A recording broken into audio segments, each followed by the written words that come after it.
I'm John Logring, a wildlife ecologist with the University of Minnesota. I will be co-teaching the Fundamentals of Statistics segment of this series. The intent of this segment is to review many of the concepts you might recall from an introductory statistics course or teach you those concepts for the first time. Our goal is to afford you a sound statistical background that will help you interpret the data you are collecting, as well as critically evaluate the reports you might be reviewing. The learning modules will contain a presentation as well as a series with real data, so each student can practice and apply the concepts to real-world example data sets. You will use both Microsoft Excel as well as the free statistical software package R, and we will be right there to get you going as well as answer your questions. The Fundamentals workshop will cover topics related to populations and samples, variation, measures of central tendency like mean, median, and mode, data distributions, confidence levels, and hypothesis testing. We'll then apply those concepts to and discuss several statistical tests of association, such as correlation and regression analysis, as well as tests of inference, such as a chi-square test or t-test or analysis of variance, and perhaps others as time permits. I realize it's a wide swath to cover there in a few hours, and everyone will come to the workshop with a wide variety of preparation and experience. So the introductory unit is going to be flipped. That is to say, I'll prepare a lesson, video, online, that each participant is to watch and view ahead of time. I'll also have some beginning or introductory examples there, so you can become comfortable with the introductory material prior to arriving at the workshop. We can then spend the time on the case studies and the practice applications of those initial concepts. So why are statistics important to us in our work? Well, in environmental fields, we typically are measuring some sort of natural response or natural condition, whether it's out in the ambient world or whether it's in organisms, and assessing why they're changing or if they're changing, and the ability to assess whether any changes that we see are due to a random variation or due to some actual influential factor is really important. The ability to use and interpret statistical methods and results can enhance our work and lend an underpinning to whatever interpretations we're making. It can also assist in our own data investigation, and it can also help us critically interpret the work of others. Some of the things that I've found that it can help me with in these scientific endeavors are in discerning patterns in data, especially complex data sets.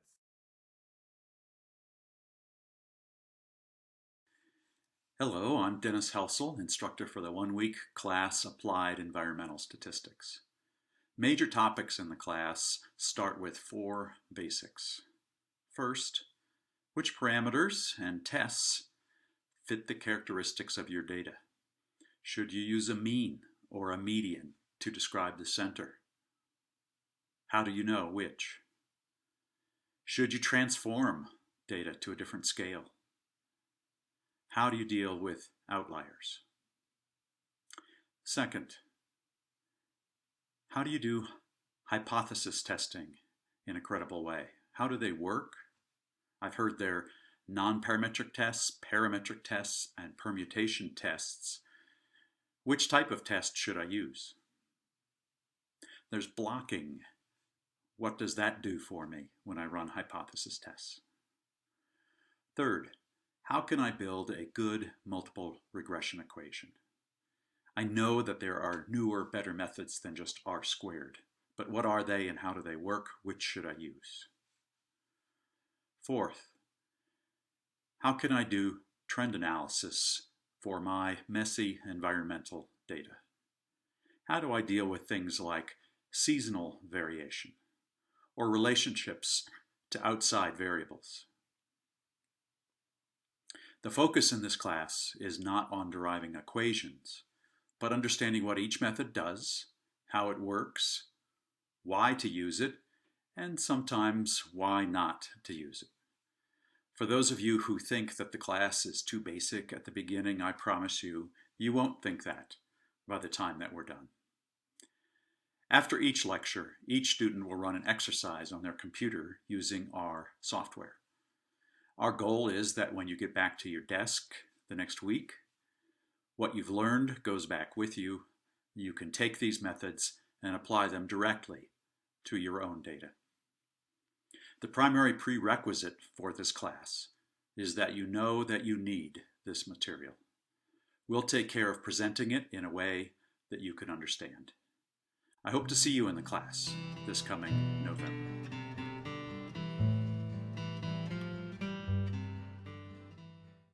Hi, I'm Karen Jensen.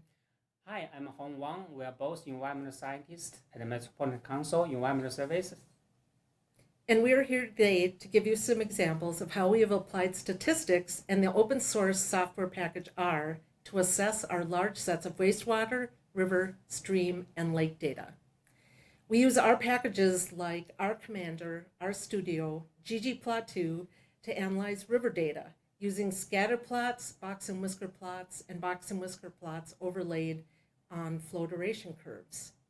And we recently completed a comprehensive report on 21 streams in the metro area. We used R and statistics to calculate summary stats like means, medians, and confidence intervals. We used R to create incredible box plots that allow rapid visual comparison of water quality in the 21 streams. And I use a statistical R package called QW-Train to estimate water quality trend in the stream and river for the last 20 and 40 years, and link those trends to potential change in watershed land use, wastewater treatment plan, and other management practice.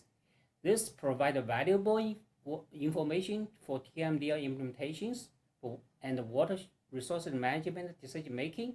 The use of statistics add great value to our studies. Hong and I and the rest of our team encourage you to attend the statistics course series and learn valuable techniques to make the most of your data. We'll see you there.